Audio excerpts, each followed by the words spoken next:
A lot of my background is in outdoor recreation, outdoor education. So I want to come to our icebreaker side, but I've been working with youth since 2008. But a lot of that time was working at camps, doing scout camps. I was a lifeguard, BSA lifeguard, and a merit badge counselor. And after that, I had the chance to be a waterfront director and then a residential camp director, where I oversaw 65 staff members and 13,000 youth and leaders come through our camps each summer. And I just love the experience of being in the outdoors. So, coming back to our icebreaker here of what is your favorite thing to do in the outdoors? I just want to give a shout out to all of you that put in the comments what your favorite thing is to do. I've seen long runs, I've seen hiking and climbing.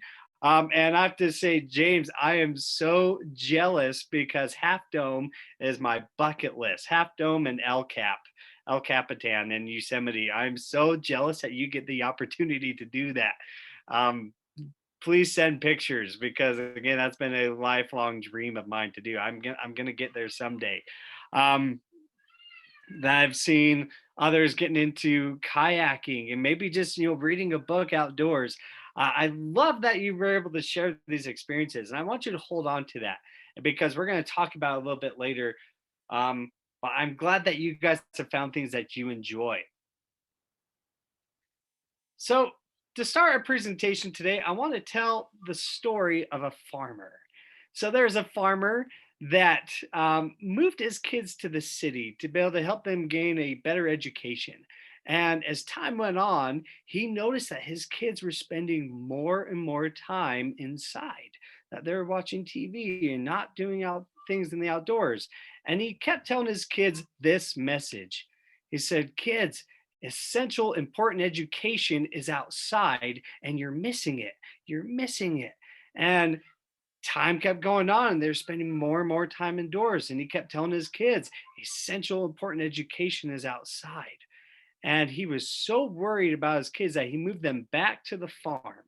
And when they moved back to the farm, the entryway, the little archway leading into the farm, he wanted everybody that came in to remember that essential important education is outside. So he created a sign and he turned it into an acronym that said EIEIO. Old MacDonald had a farm, EIEIO.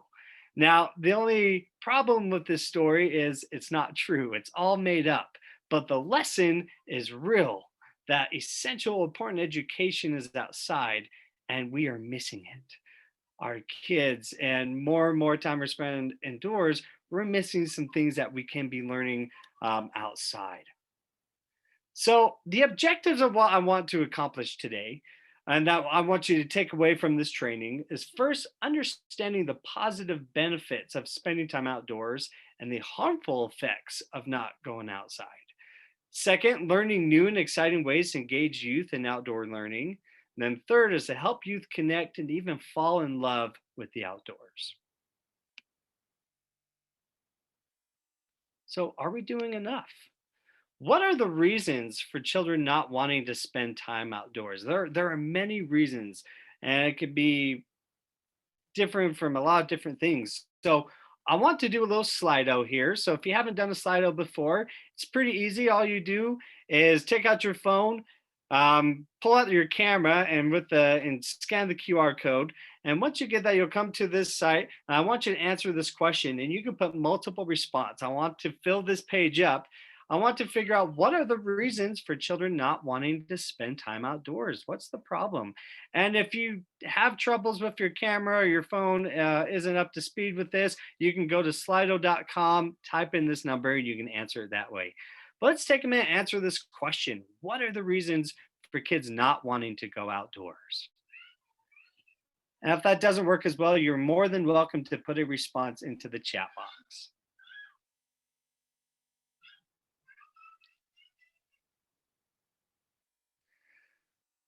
So I think two of the biggest reasons just got put in: technology. That is a huge one. It's hot. Allergies, absolutely.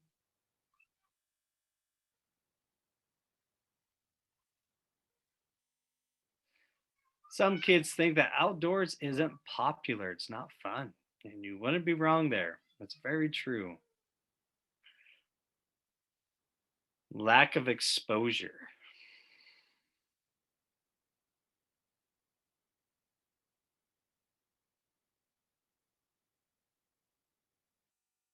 Fear, absolutely. And I think fear often comes from lack of exposure, or maybe they had one poor experience that really defines everything they think about the outdoors. Don't have other kids to play with. Yeah, outdoor learning is supposed to be shared with others. Lack of things to engage with. And we're going to talk about that. That's one thing that we're going to address. Kids aren't used to hiking or be able to appreciate the outdoors. And I think that's a big one that we're going to touch base on as well is it's not just one activity in the outdoors. People think, hey, going outside is only hiking or it's only this one thing. But we're going to address that a little bit more. It's seen as a punishment. I haven't really thought about that, but for some folks, it's true.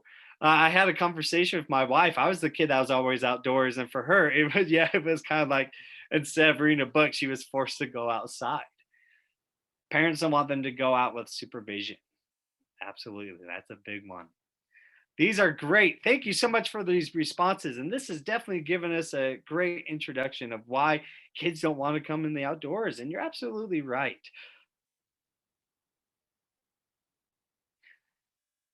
So going on to why kids don't want to spend times outdoors, the number one thing that research shows now more than ever is technology. Technology is the biggest hindrance to getting kids outdoors because it's convenient just to be able to jump on a tablet or any other type of electronic device and just spend time because it's entertaining, it's easy. Um, but what are they missing? So we're going to do another Slido, but I want to address this question. What are the harmful effects? What's affecting them by not going outside? So let's go ahead and do the same exercise. What are the harmful effects of children not going outside? What's it doing to them, both physically and emotionally and mentally?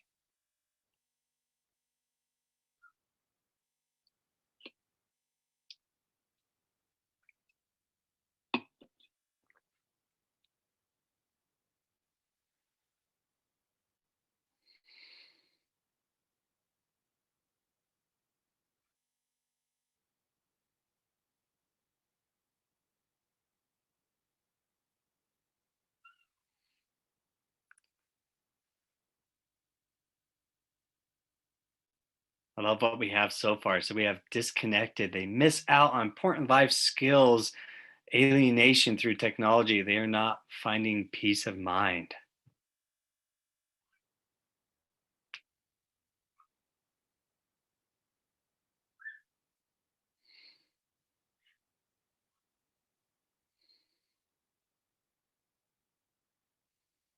They don't get vitamin D, lack of experiencing nature and the world around them.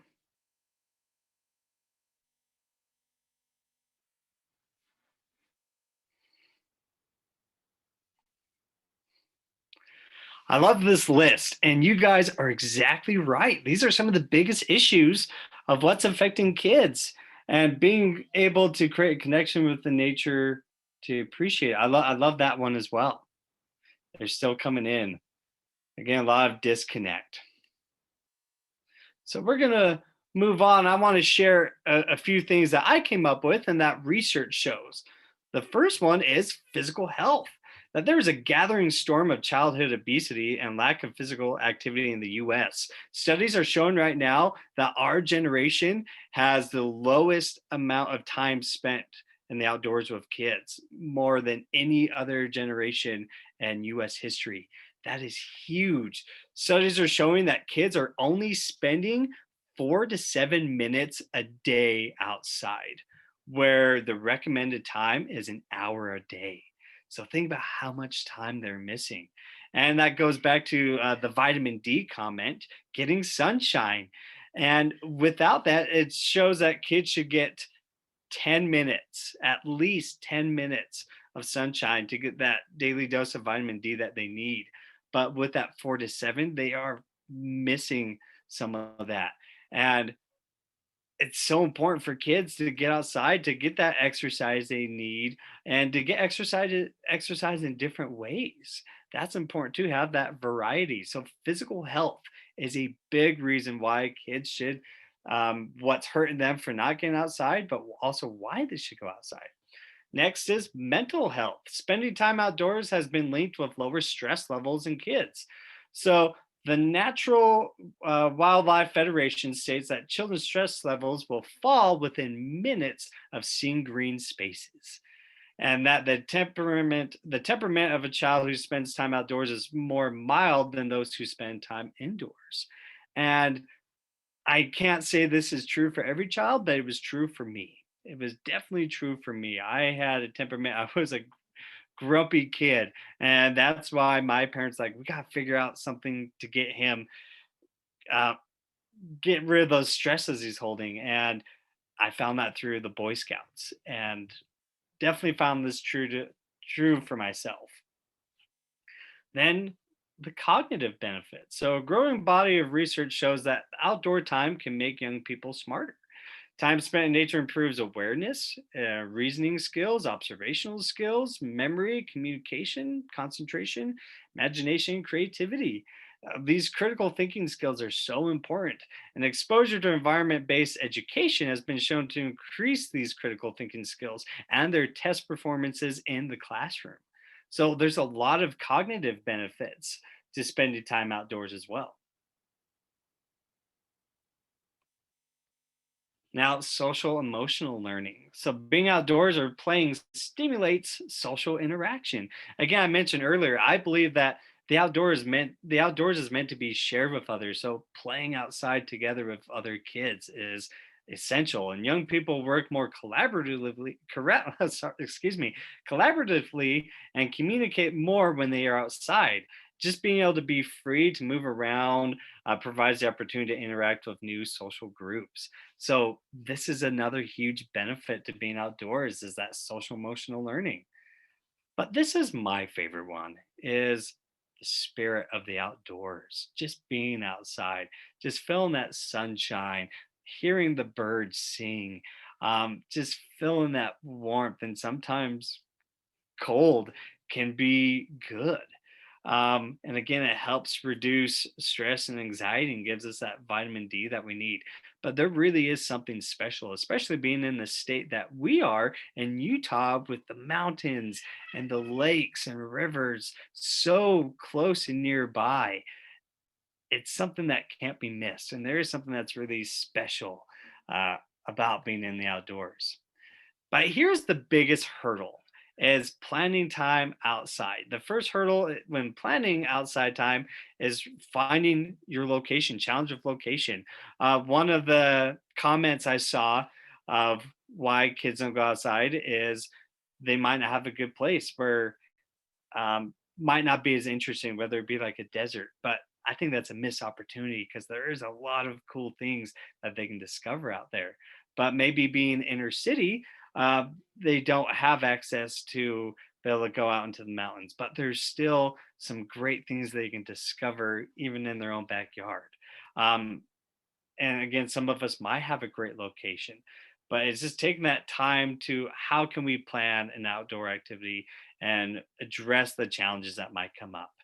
But before we move on to our next points, does anybody have any comments or anything they want to share, or anything that might have surprised them about the needs and the effects of not spending time outside, or why spending time in the outdoors is important? Does anybody have any comments or anything they would like to share?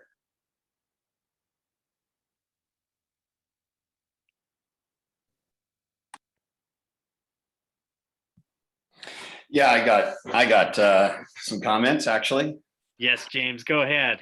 So we're lucky that we live in such a rural area, but there's locations around us in southern Utah in Iron County that we're able to take our youth on. So even today, they're on a field trip going to Glitter Mountain, if any of you are familiar with that. And so just the name alone, the kids are excited about.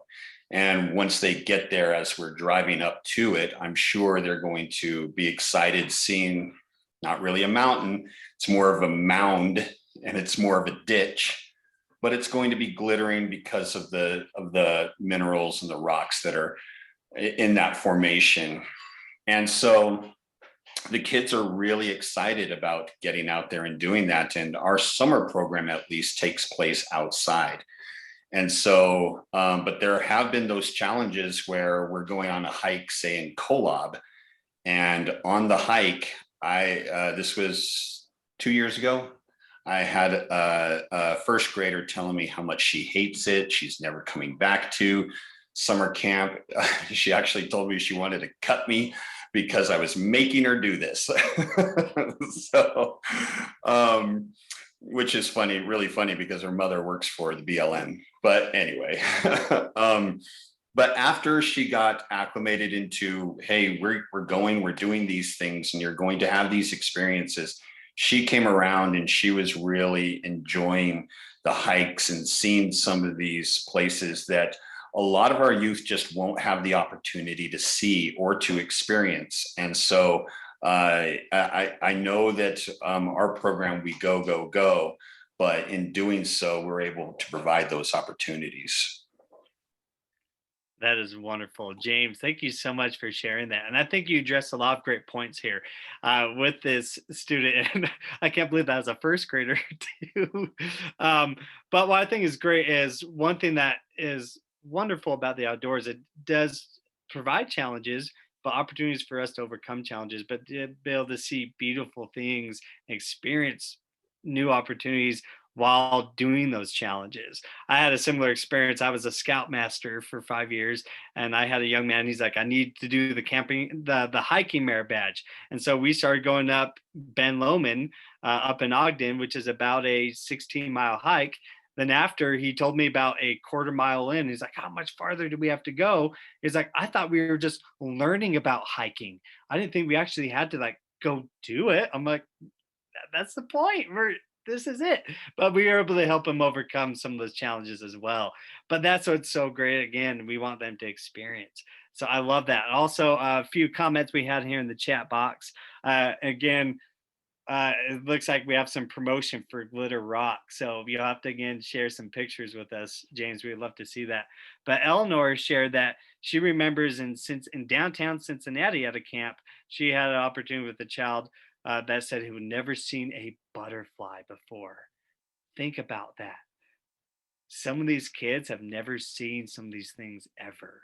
And we need to think for those that have experienced this a lot, this is a new opportunity for them to see things for the first time, to see a majestic butterfly.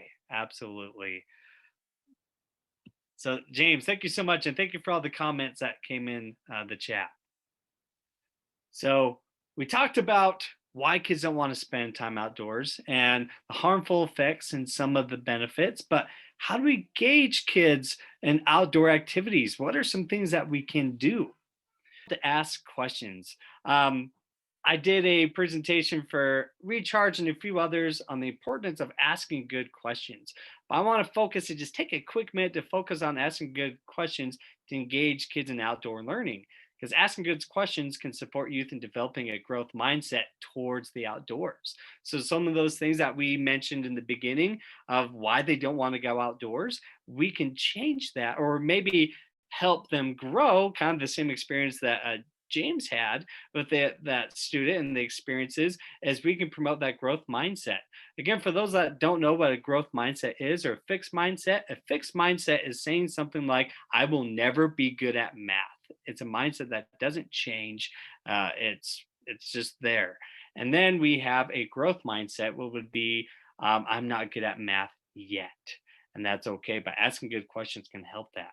So while in the outdoors, it's important to ask open-ended questions and observational questions. What do you see? What do you notice? What type of footprints could these be? Have you seen this plant before? Do you think that this plant is poisonous or is it okay? Are these berries safe to eat or not? It's okay to, and it's good to ask these type of open-ended questions. But also we want to ask questions that are clearly stated and to have continuous follow-up. Continuous follow-up is so important, especially in the outdoors. There's so much to see. And even on the hike, we can say, what do you notice here at this point of our hike? As you keep going, maybe a little bit higher, and say, how has the views changed from this portion of the hike?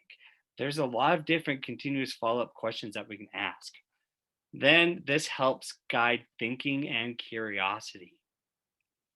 So it's important to remember to ask good questions while being outside. Now, a few activities that I want to talk about, and then we're going to do a little breakout activity. But I want to introduce a few of my favorites. One is having STEM and outdoor themes. So when I was camp director of Camp Kiesel and Camp Browning, Camp Kiesel was the Disneyland of scout camps. When you first came in, we had a big fort that they would walk in with big doors, and I had speakers with music, and every year we had a different theme. And one of my favorite themes was Kiesel Neverland. It was themed around Peter Pan. And while we had leaders getting registered and getting checked in for the day, I had my staff come and do simple games with the kids, such as red light, green light, and duck, duck, goose. But we changed it to have a theme around our camp. So we had Kiesel Neverland. So all the kids became lost boys. And this was Neverland. And they were in the wilderness and they were having to run away from the pirates. And so when they would play tag, they were being lost boys and pirates. And that was so fun for them. But and then with our nature trail that we would do, we had our STEM themes for our plant identification course that we did. But it's important that you can add these type of themes and different ways to do activities outdoors. Now, plant identification. This is a fun one, but a tricky one because not all the kids maybe really care about what the name of that plant is. But maybe if we go a little bit more in depth and how it really does affect them as well and the environment and that personal connection, it really does make a difference. And this plant here, this is actually bear grass. Bear grass, you can only really find it in our near us would be in Yellowstone. There's only certain parts of Yellowstone that you can actually find this plant, and it is an endangered species. It's an endangered plant, and so there's a big fine if you do anything to harm bear grass. But I was able to teach my scouts this. But why this was important to me is because when I was a scout, I had a leader um, who was such an inspiration to me. He taught me about plants and showed me bear grass. And I was able to share my kids I worked with that same experience. And so this is a great thing that you can do while hiking on a trail or even outside of your program space where you be at a community center or in a park. It's great to be able to identify plants, and guess what, weeds count. You can identify different types of weeds. And what's really cool about some of these pictures as well, if you haven't noticed from the rest of my presentation, we'll talk about it a little bit more, but all of these pictures are all mine. These are all pictures I took throughout my time in the outdoors. So photography is a great activity as well that they can do outside. Natural art.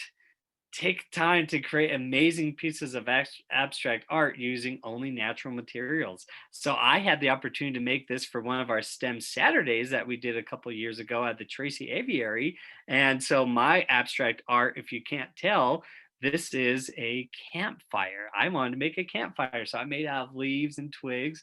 And it was fall at this time. So the leaves, as you can tell, were just gorgeous. But we can invite kids to be able to make their own type of art, make a tower or structure out of sticks or whatever they can find outdoors. So this is another great activity that we can do with kids is natural art. And I'm really proud of this because it really turned into a pretty picture. Next is teaching engineering, building a bridge or a dam. So we're not expecting kids to build something like this, but as my time as camp director, I had the opportunity to oversee this project of building a bridge over our river that we had to get to this fire bowl that we were going to build. And I was in charge of overseeing this big project. As you can tell, this was a big bridge. But guess what we started with? We started with making little models. So how cool it would be for kids to be able to, if you have a little stream, or you can even make your own little stream, to have them build a bridge, but have them actually build it over an obstruction. So this is, and again, using materials you can give them, such as popsicle sticks and straws, but maybe have them do it with natural materials as well. So this is also another great activity that you can do with kids. So I have some more that I'm going to share, but I want to hear what activities that you guys have. So we're going to do a little breakout. So we're going to brainstorm. So we're going to separate into two groups. And as a group, you're going to have about 5 minutes or so to come up with as many ideas as you can, or things that you've done, or new ideas to support kids in getting into the outdoors. So support outdoor learning. So again, to reiterate, you're going to come up with as many ideas as a group, of ideas that things of sorry, of things that kids can do outside. Perfect. Welcome back. I hope you guys had some great conversations, and I'm excited to hear about it. So if I can have a spokesperson from group one, I would love to hear about some of the ideas you guys came up with. I think that was my group. I can go ahead and share unless someone else is dying to. I kind of took some notes. We had an awesome conversation, kind of really it spanned the spectrum of different ideas for getting kids outside. We talked about, especially with younger kids, conducting a scavenger hunt, having a community garden. Maybe you can even have worms for composting. That's a fun idea. Then we talked about, even with older kids, walking outside, even if you're like transitioning activities, go like take that extra time to build in, like if you're going to walk to the park instead of drive, for example. We talked about service learning. So whether that's helping with stream monitoring, or even picking up trash, that can give some good, like, grounding, meaningful backbone to you being outside. And then we talked a lot too about, there's a lot of really great community partners that want to help get your kids outside. So utilizing those partnerships, like Tracy Aviary is one example. And that there's really cool places to go in Park City too, like little obstacle courses and trails and whatnot. So definitely the city that was highlighted with our group was Park City. And we talked about fishing, hiking, horseback riding, all the good stuff. That is awesome. Thank you for sharing all those great ideas. And something that keeps coming to mind, of all those ideas that you shared, how great would it be to ask questions along the way, like the walk, going to the park instead of driving. Say, what do you guys notice on your walk? Or how many cars do you notice around the road right now? What do you guys think that's doing to the air quality? There's a lot of different conversations that we can bring up.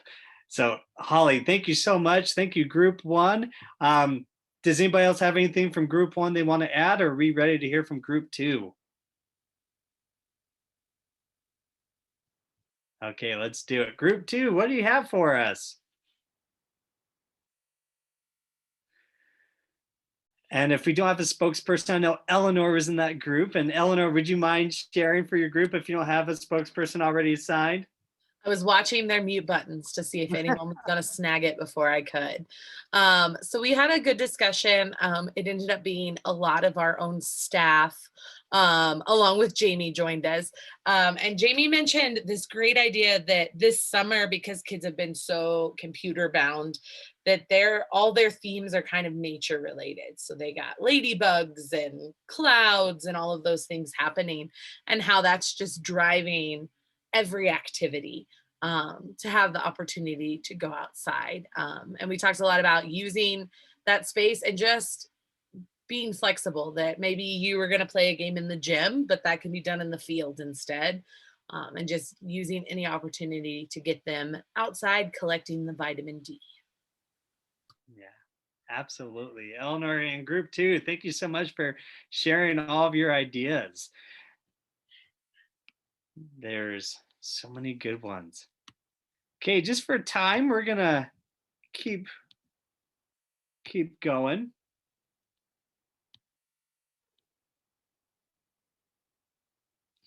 So now to tie it all in, we talked about the needs, we've talked about ways to do it, but now let's talk about those connections. I love this quote from Richard Paul Evans. Sunsets like childhood are viewed with wonder, not just because they are beautiful, but because they are fleeting. And we don't want to miss a thing. So this question, have you ever tried teaching something to a child that wasn't curious about what you wanted to share? It doesn't work. It doesn't work at all. It's so difficult. So the biggest thing for us to make those connections first is to start with curiosity. Let the child lead the learning with natural curiosity. Anything they see, we want them to experience it. So you can ask these questions. First, what am I curious about in nature? What are the kids curious about in nature? And how can we share our curiosity together?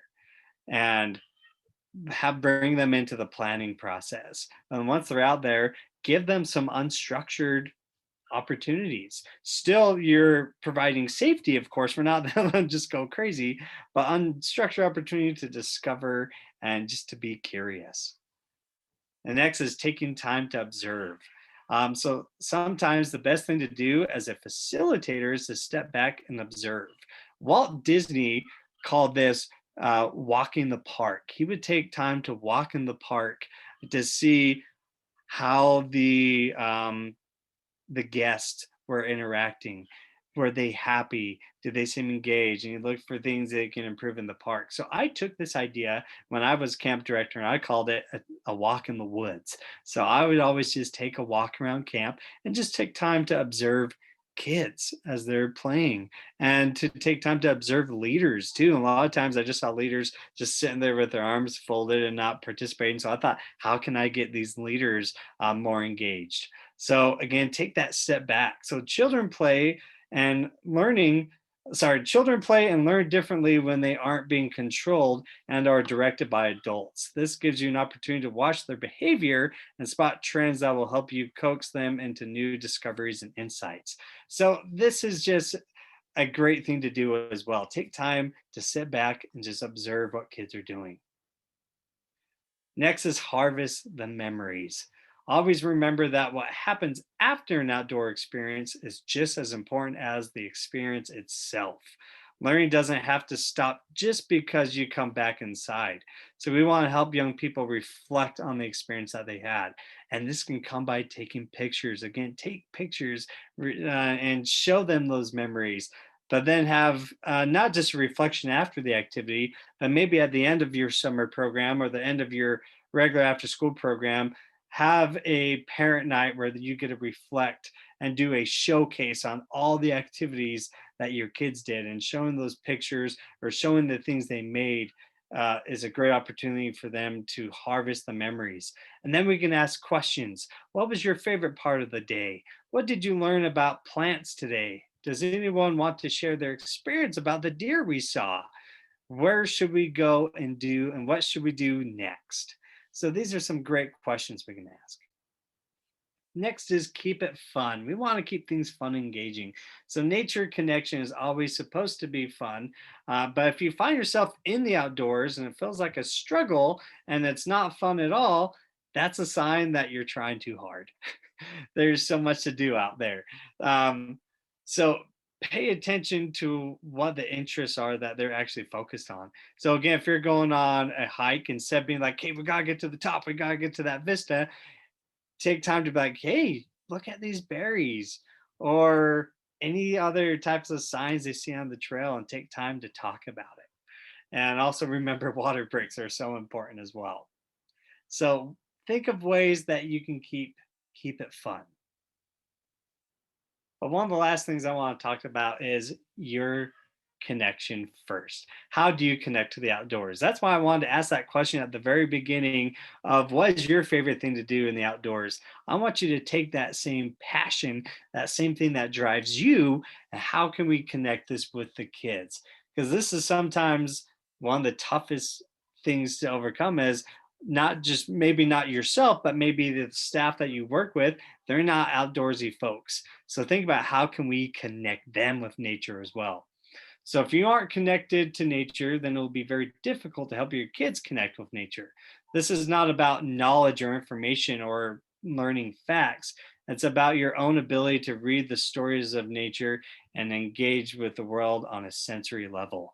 So think about how can we make those connections? So I think of Dr. Seuss. You're off to great places. Today is your day. Your mountain is waiting. So get on your way.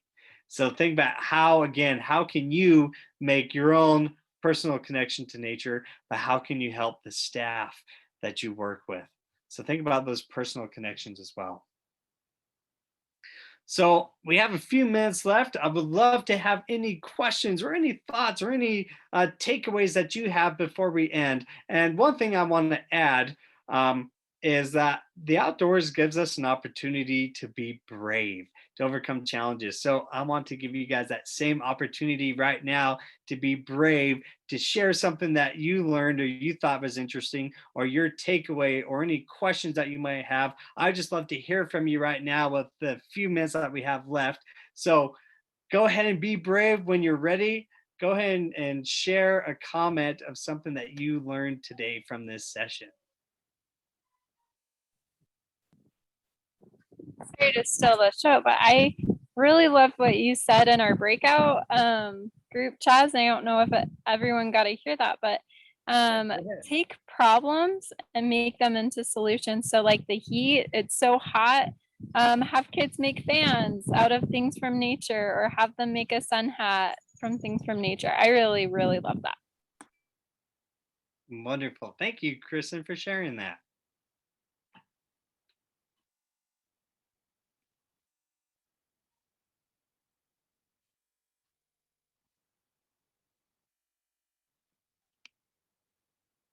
I really loved the reminder of being able to connect activities to previous knowledge or discovering more. Someone in our group, Jamie, had brought up that they went looking for ladybugs, and they found a whole bunch, and the kids started getting curious. So they went back to their space and they got on all their tablets and technology and looked up more things about ladybugs.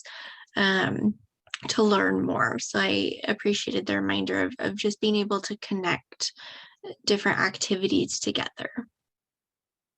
That is great. I love that idea. And that is a great way to bring a good connect to technology.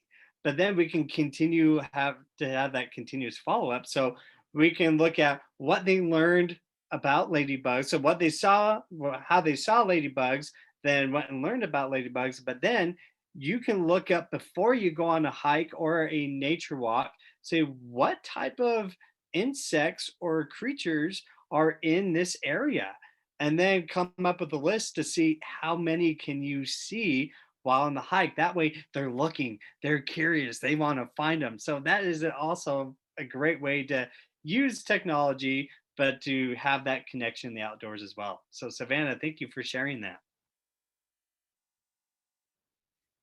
Any other last thoughts before we wrap up here?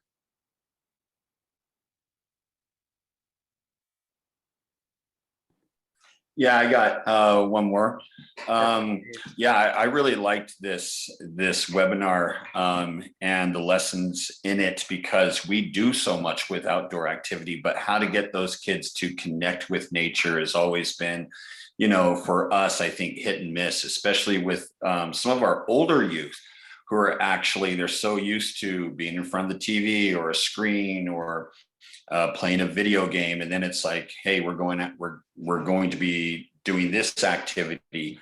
We do kayaking and paddleboarding and stuff like that in our summer camp, and it's like, well, sometimes they're not all that excited about it until they get out there, but then it takes coaxing to get them get out there and try. So I really like this idea with approaching with curiosity and then giving them opportunity to be involved and to try new things and have these new experiences. So this was really cool. I really enjoyed this one.